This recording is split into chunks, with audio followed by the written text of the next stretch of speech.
Bonjour Monsieur Récoquet, vous êtes patient formateur au sein de l'association Active Santé. Que diriez-vous de votre qualité de vie en général et comment considérez-vous votre bien-être, votre niveau de bien-être général? Pour ma qualité de vie, les choses se sont bien améliorées quand on a eu les nouvelles molécules qui permettent d'avoir pratiquement pas d'effets secondaires, c'est-à-dire avec les anti-intégrases. Ça, c'est un premier niveau d'amélioration. Le deuxième niveau, c'est quand on commence à faire un petit peu d'allègement, c'est-à-dire prendre un peu moins de cachets quand on peut le faire. Et ça, c'est aussi quelque chose qui m'a permis d'améliorer ma qualité de vie. Quels sont les aspects de votre qualité de vie qui vous semblent plus particulièrement impactés par la maladie? Alors, l'impact sur ma qualité de vie de la maladie, c'est au niveau de vie sociale, la peur de la discrimination.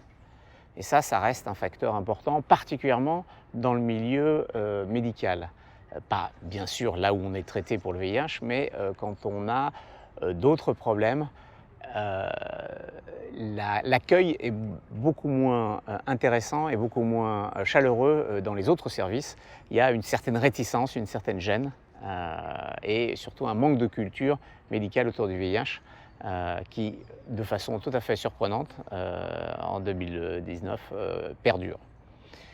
Et au niveau de l'autre impact, c'est au niveau de la vie affective. Au niveau de la vie affective, si vous annoncez à votre ami que vous êtes séropositif, ça devient compliqué. Même si on sait qu'aujourd'hui, le VIH ne se transmet plus quand on est traité. Clairement, on peut faire des enfants. Mais ça n'est pas encore passé dans le grand public, et là, ça devient compliqué. Ça trie beaucoup les personnes avec qui vous êtes en contact.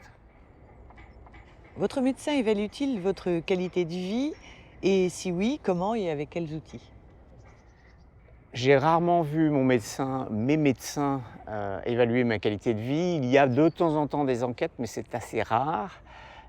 C'est dommage parce que on n'est plus dans uniquement le traitement du VIH. Aujourd'hui, mes problèmes, c'est un peu d'hypertension, c'est du cholestérol. Et là, ça va poser des problèmes. Je vais être amené à utiliser des statines, et là, il va y avoir des effets secondaires qui peuvent être assez importants. Alors moi, je parle assez facilement, mais ça devient une relation tendue parce que le médecin considère qu'il faut absolument prendre les statines, par exemple, et moi, je lui dis que ça impacte fortement ma qualité de vie. Et là, il va y avoir on revient à l'ancienne, à ce qui était autrefois.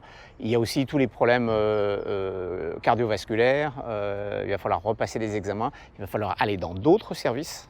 C'est le médecin VIH qui va faire le lien entre les services.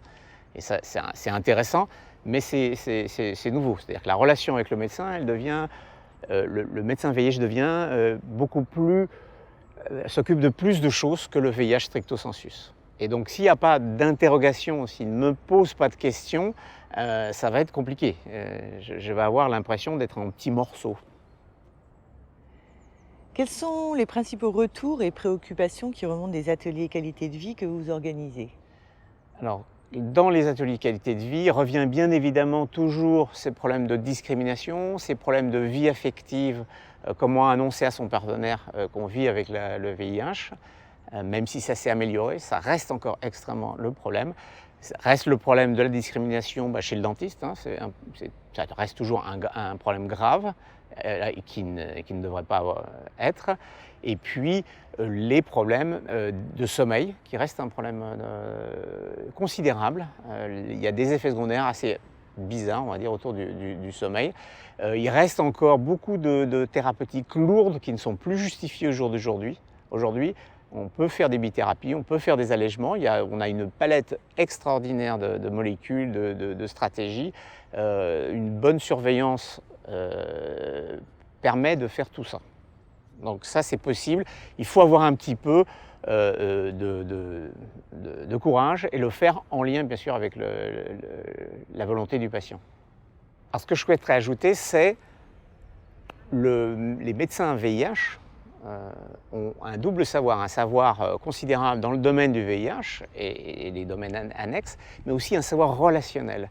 Et ce savoir relationnel, on le trouve moins dans les autres services où on est accueilli, en cardio, etc., en diabéto, etc. Et c'est un savoir qu'il faut valoriser certainement auprès des autorités de santé. ce savoir relationnel, il est très important parce que c'est ça qui fait la qualité du soin, qualité de la relation, qualité du soin et sa sécurité également. Merci beaucoup. Merci.